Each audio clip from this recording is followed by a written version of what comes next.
سوچنے لگی آج سب کچھ بتا دوں اسے۔ اس طرح سے سوچتے دیکھ کر یارم کی دلچسپی مزید بڑھی۔ مجھے چھوٹے چھوٹے پودے، سفید رنگ، نئے گھر، صبح کا وقت، آباد جزیرے، بہار کا موسم، میٹھی چائے، نئے گیت، سنہری دھوپ، ہلا گلا اور محفل پسند ہے، اور آپ کو؟ روح کو لگا وہ کچھ زیادہ ہی بول گئی ہے۔ پھر رک کر اس سے پوچھنے لگی مجھے پرانے درخت، کالا رنگ، قدیم حویلیاں، شام کا وقت، ویران جزیرے، خزاں کا موسم، کڑک چائے، پرانے گیت، بارش، خاموشی اور تنہائی پسند ہے، لیکن ان سب سے زیادہ تم پسند ہو، اس لیے آج سے تمہاری پسند ہی میری پسند ہے۔ اس کے چہرے پر اداسی دیکھ کر یارم نے جیسے بات ختم کی تھی۔ آج پہلی بار روح کو ایسا لگا جیسے وہ مشرق ہے اور یارم مغرب۔ چلو باہر، تمہارے دونوں بھائی انتظار کر رہے ہیں، یارم نے اسے اپنے ساتھ ہاتھ پکڑ کر اٹھاتے ہوئے کہا۔ روح مسکراتے ہوئے اس کے ساتھ باہر آئی۔ باہر خضر، شارف اور شونو کھڑے اس کا انتظار کر رہے تھے۔ ان کے سر پر لمبی کاغذ کی ٹوپیاں تھیں جن پر ہیپی برتھ ڈے کے ساتھ ایک ایموجی بنا ہوا تھا۔ یہ واقعہ اس کی لائف کا سب سے بیسٹ برتھ ڈے تھا جس میں اس کے سب عزیز اس کے ساتھ تھے۔ اسے یاد بھی نہیں تھا کہ اس دن کبھی کسی نے اس سے وش کیا ہو، لیکن ان سب کو اس کے برتھ ڈے کے بارے میں کیسے پتہ چلا؟ اس نے سب کی موجودگی میں کیک کاٹا اور سب کو کھلایا۔ روح بتاؤ تمہیں کیا گفٹ چاہیے؟ خضر نے پوچھا۔ جسے آپ جیسا بھائی مل جائے، اسے کسی گفٹ کی ضرورت ہے بھلا؟ روح اس نے مسکراتے ہوئے کہا۔ شکر ہے بچت ہو گئی، مجھے تو لگا تھا یہ لڑکی لوٹ لے گی مجھے، شارف بولا، جس پر یارم اور خضر دونوں مسکرائے۔ اوہ ہیلو، آپ کو نہیں کہا، خضر بھائی کو کہا ہے، آپ تو کل مجھے شاپنگ کروائیں گے۔ روح نے فیصلہ سنا کر اس کی ساری خوش فہمی دور کی، جس پر شارف کا منہ بن گیا۔ پھر تو میرا بھی حق بنتا ہے اپنی بہن کو کچھ نہ کچھ دینے کا، خضر بولا۔ بتاؤ نا، میں تمہارے لیے کیا کر سکتا ہوں روح؟ خضر نے اصرار کیا۔ کیا کہوں خضر بھائی، سچ کہوں تو میری زندگی میں کسی چیز کی کمی نہیں ہے، آج تو میرے پاس آپ سے مانگنے کے لیے کچھ نہیں، مسکراتے ہوئے بولی۔ ٹھیک ہے، آج نہیں ہے لیکن کبھی تو ہوگا، میں تم سے وعدہ کرتا ہوں تم مجھ سے زندگی میں جو کچھ مانگو گی میں تمہیں دوں گا، چاہے اس کے لیے مجھے کچھ بھی کیوں نہ کرنا پڑے۔ تمہارا یہ بھائی اپنی جان پر کھیل کر بھی تمہاری خواہش پوری کرے گا۔ خضر نے اس کے سر پر ہاتھ رکھ کر اسے بھائی کا امان بخشا۔ لیکن مجھے ایک بات بتائیں، آپ سب کو میرے برتھ ڈے کے بارے میں پتہ کیسے چلا؟ روح نے کب سے دماغ میں آتا سوال آخر پوچھ ہی لیا۔ ارے یہ چھوٹی چھوٹی باتیں تو ہم پتہ لگا ہی لیتے ہیں، شارف الگ ہی انداز سے بولا۔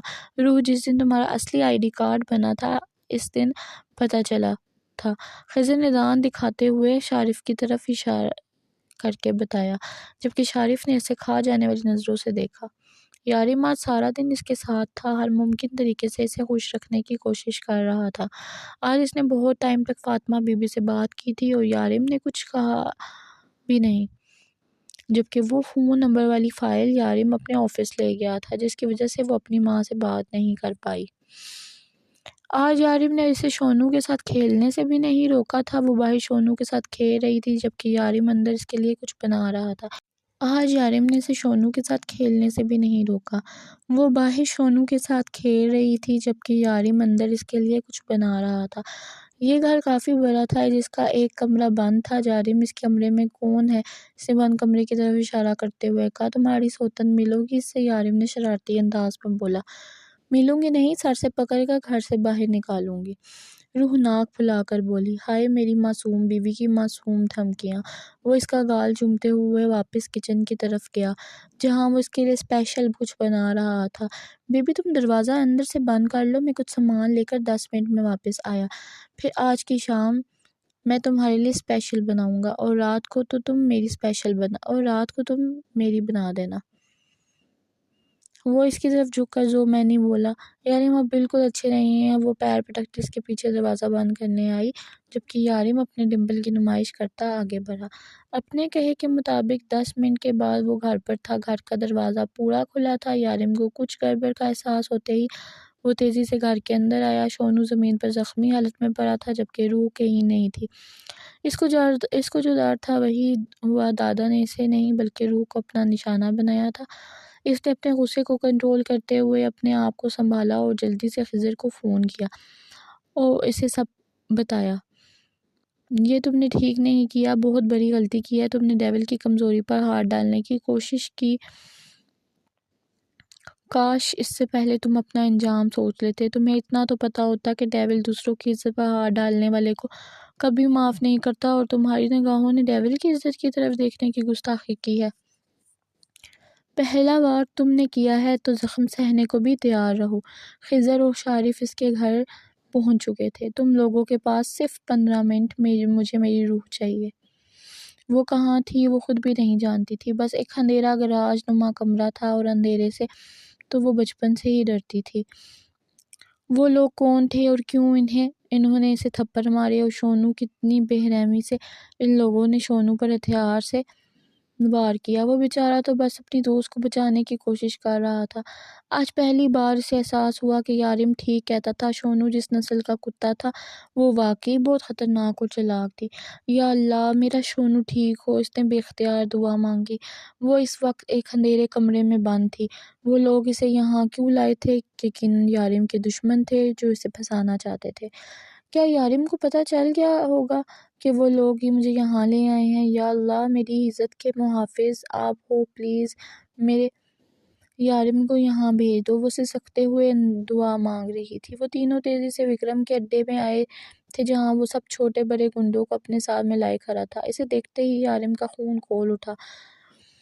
وہ تیزی سے اس کی طرف بڑھا۔ اس سے پہلے کہ وہ اس کا گریباں پتا، گنڈوں نے اسے پکڑنا چاہا جبکہ یارم بے قابو ہوتا وکرم کی طرف بڑھا تھا۔ گنڈوں نے شارف اور خضر کی تلاشی لی اور ہتھیار برآمد کر لیے۔ روح کہاں ہے؟ یارم چلایا، اور اتنے زور سے چلایا کہ کمرے میں بند روح کو بآسانی اس کی آواز سنائی دی۔ روح کے اندر کسی نے نئی زندگی پھونک دی۔ وہ دوڑ کر دروازے کی طرف لپکی جبکہ پیر میں موجود بیڑیوں نے اس سے مزید آگے قدم نہ بڑھنے دیا۔ وہ چاہ کر بھی دروازے تک نہ پہنچ پائی۔ وہ اندر سے چلانے لگی لیکن شاید اس گراج سے آواز باہر نہیں جاتی تھی، تبھی تو یارم کو اس کی آواز سنائی نہیں دے رہی تھی کہ باہر سے وہ یارم کی آواز کچھ حد تک سن پا رہی تھی۔ اسے یقین تھا یارم اسے بچا لے گا۔ یا اللہ تیرا شکر۔ روح خدا کا شکر ادا کرتی یارم کا انتظار کرنے لگی۔ میں نے پوچھا کہاں ہے روح؟ وہ پھر سے چلایا تھا۔ پتہ ہے کیا ڈیول، میں تمہیں بچپن سے کچھ نہ کچھ سکھاتا رہا ہوں، اب بھی سکھاؤں گا۔ اپنی کمزوری کو کبھی اپنے دشمن پر ظاہر نہ ہونے دو۔ اپنی کمزوری کو اپنے دشمن سے چھپا کر رکھو۔ لیکن یہاں پر تم نے غلطی کر دی، اور ایک اچھا استاد ہونے کے ناطے میں تمہیں تمہاری غلطی سدھارنے کا موقع دیتا ہوں۔ میں تمہیں آخری بار کہہ رہا ہوں، اس لڑکی کو میرے حوالے کر دو۔ ایک بار پھر سے دوستی کا ہاتھ میری طرف بڑھاؤ۔ معافی مانگ لو مجھ سے، میں تمہیں معاف کر دوں گا۔ آخر بڑا ہوں تمہارا وکرم ٹھہر کر بولا۔ میری روح کہاں ہے؟ یارم نے پھر سے پوچھا۔ میں نے کہا معافی مانگو مجھ سے اور بھول جاؤ اس لڑکی کو، وکرم دھارا تھا۔ کمرے کے اندر آتی ہے کچھ آواز سنتی روح اس کی باتوں کا مطلب نہیں سمجھ پا رہی تھی۔ وہ تو اب تک یہ بھی نہیں سمجھی تھی کہ وہ لوگ کس بارے میں بات کر رہے ہیں۔ کیا وہ لوگ روح کے لیے یارم سے کوئی مطالبہ کر رہے ہیں؟ کبھی آواز تیز ہو جاتی تو کبھی آہستہ۔ وہ ان کی مکمل بات تک نہیں سن پا رہی تھی۔ جلدی فیصلہ کرو ڈیول، زندہ رہ کر مجھ سے واپس دوستی کرنا چاہو گے یا میں تمہیں مار کر مثال قائم کروں؟ ویسے ماننا پڑے گا تمہیں، ابھی تمہاری بیوی کو کڈنیپ ہوئے 10 منٹ نہیں ہوئے اور تم میرے سر پر آ پہنچے۔ روح کہاں ہے وکرم؟ اور وہ اس کی بات کاٹ کر ایک بار پھر سے چلایا۔ ڈیول بھولو مت یہ میرا ایریا ہے اور میں تمہیں 1 سیکنڈ کے اندر موڑ کے گھاٹ اتار سکتا ہوں، اور اس کے بعد میں تمہاری بیوی کے ساتھ۔ اس سے پہلے کہ وکرم اپنی بات مکمل کرتا یارم نے اپنی آستین سے ایک چھوٹا سا چاقو نکال کر اس کی طرف پھینکا جو اس کے گلے کے بیچوں بیچ اٹکا تھا۔ اگلے ہی لمحے وکرم زمین پر گرا تھا۔ گنڈوں نے دادا کی طرف بڑھنے کی کوشش کی اور ساتھ ہی فائرنگ سٹارٹ کر دی۔ اس سے پہلے کہ وہ لوگ وکرم تک پہنچتے یارم تیزی سے اس کے پیچھے آ کر اس کی گردن پر اٹکے چاقو پر اپنا ہاتھ مزید دبا چکا تھا۔ وہ درد سے بلبلا اٹھا۔ کیا کرے گا تو میری روح کے ساتھ؟ کیا کرے گا میری دوست کے ساتھ؟ بول سالے۔ کمزوری بول رہا تھا نا تو سن لے۔ ہاں وہ لڑکی میری کمزوری ہے، اور کمزوری سے کہیں زیادہ وہ لڑکی میری ہمت ہے، میری طاقت ہے، میری جان ہے۔ وہ تو نے میری جان کی جان لینے کی کوشش کی، اس کی گردن پر دباؤ بڑھاتا ہوا بولا۔ روح کہاں ہے؟ خضر نے ایک گندے کو دبوچتے ہوئے پوچھا۔ وہ سامنے والے کمرے میں ہے، وہ اپنا آپ چھڑواتے ہوئے بولا۔ تھینک یو تھا، ساتھ ہی خضر نے اس کے سینے کے بیچوں بیچ گولی چلا دی۔ اچھا آدمی تھا، خضر نے افسوس سے کہا۔ ابے تھا نہیں ہے، شارف نے اس کا دھیان زمین پر آدمی کی طرف دلایا۔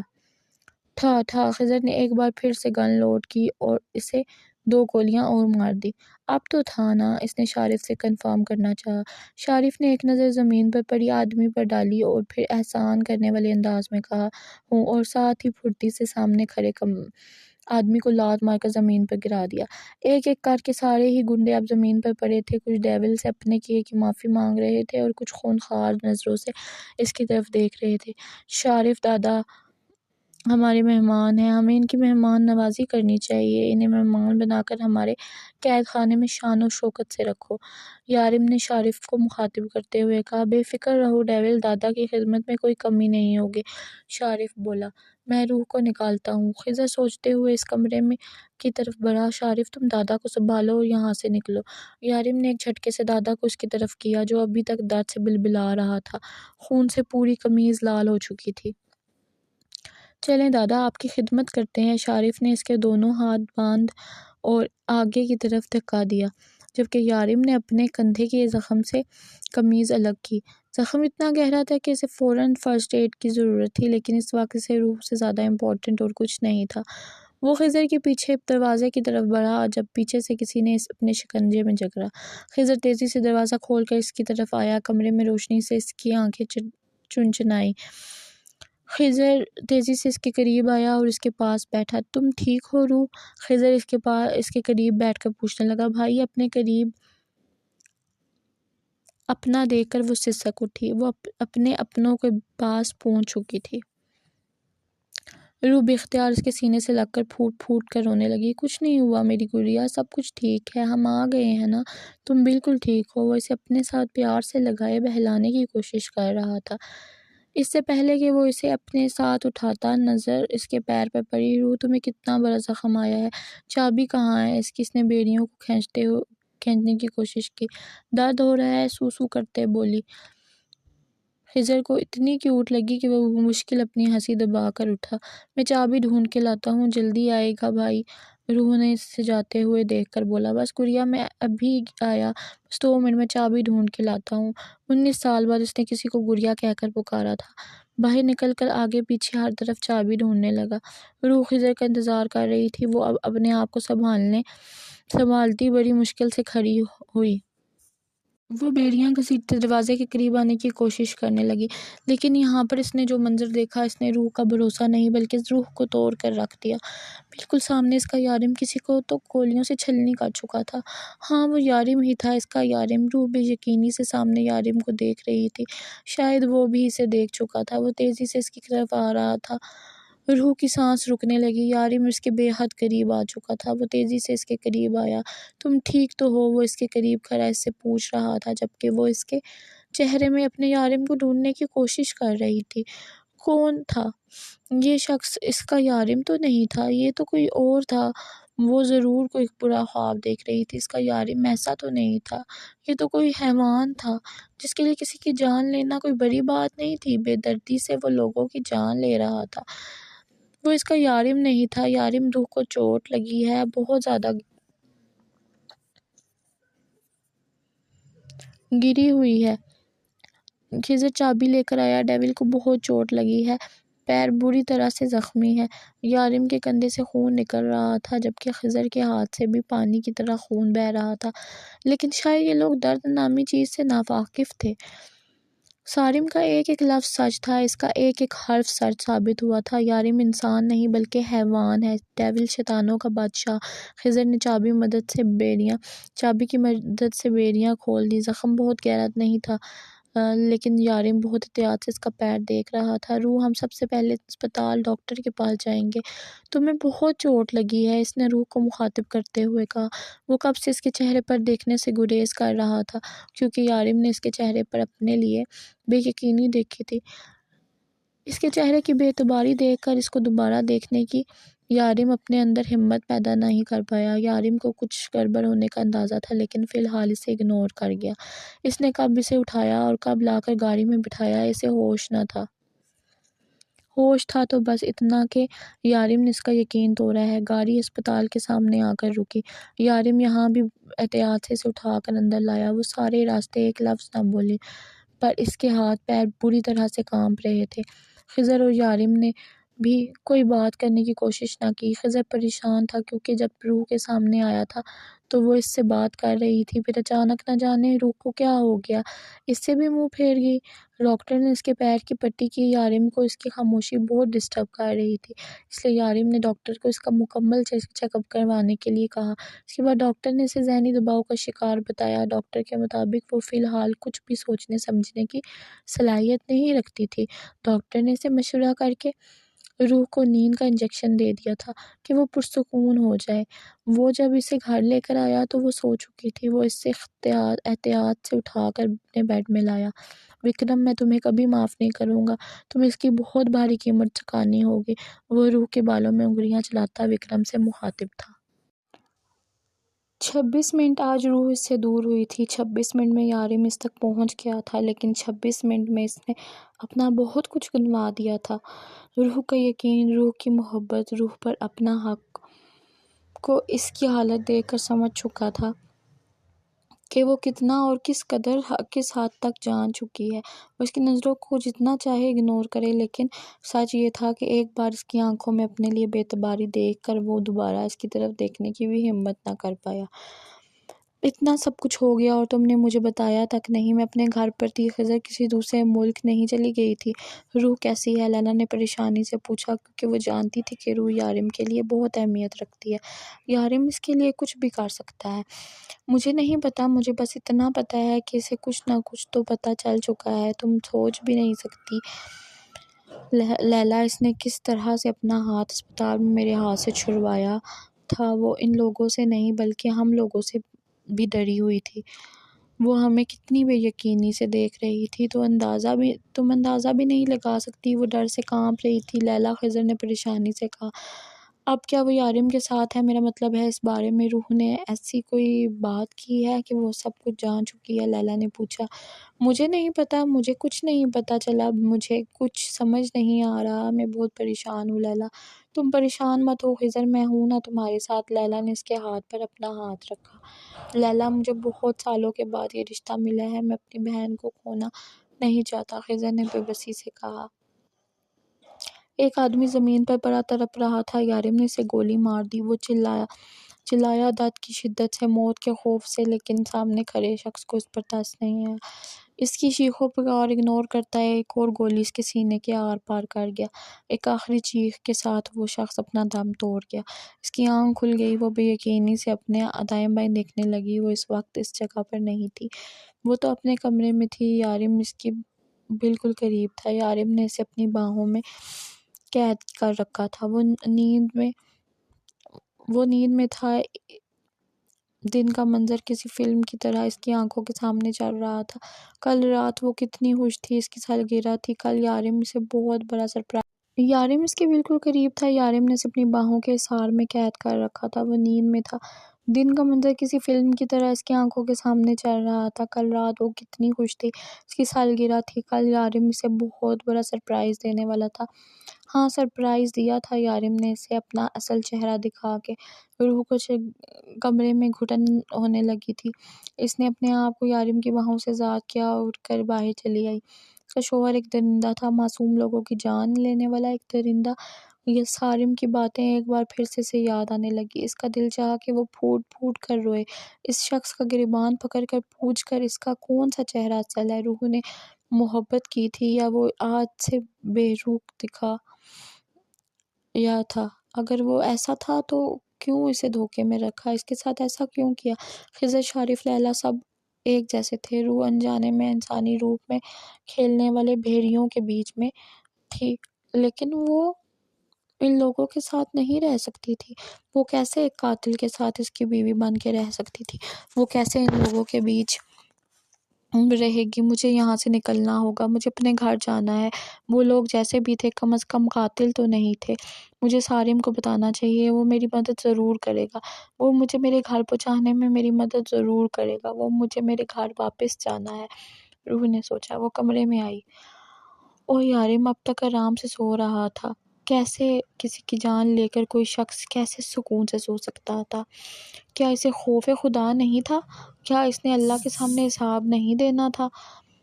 یارم کا دن والا روپ یاد آتے ہی خوف سے ایک بار پھر سے اس کے ہاتھ پیر کانپنے لگے۔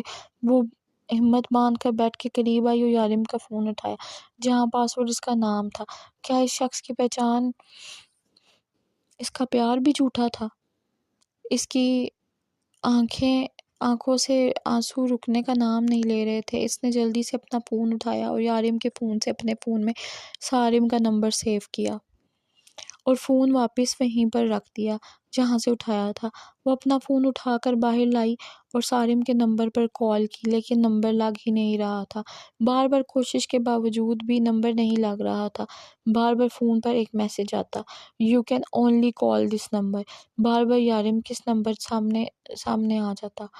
وہ اسے بک کر کے پھر سے سارم کا نمبر ملانے کی کوشش کرتی۔ "بیبی تم یہاں کیا کر رہی ہو؟" پیچھے سے یارم کی آواز پر کام کر رہ گئی۔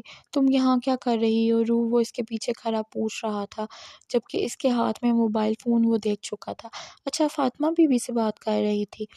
"بیبی یہ کوئی وقت ہے ان سے بات کرنے کا، چلو آؤ اندر، تمہارے فون سے نہیں لگے گا ان کا نمبر اور میں فون ملا کے دیتا ہوں۔ میرے خیال میں اس وقت وہاں بھی بہت رات ہو چکی ہوگی، تم کام کیوں رہی ہو؟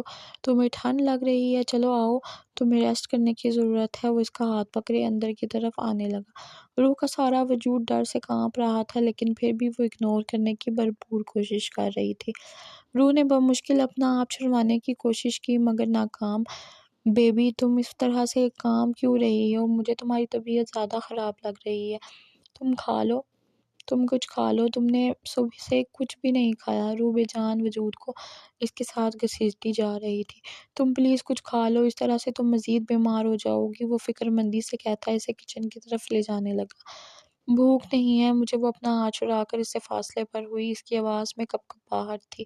"ہاں بیبی لیکن کھانا پڑے گا نہ، تم یہاں پر بیٹھو، میں کھانا گرم کرتا ہوں۔"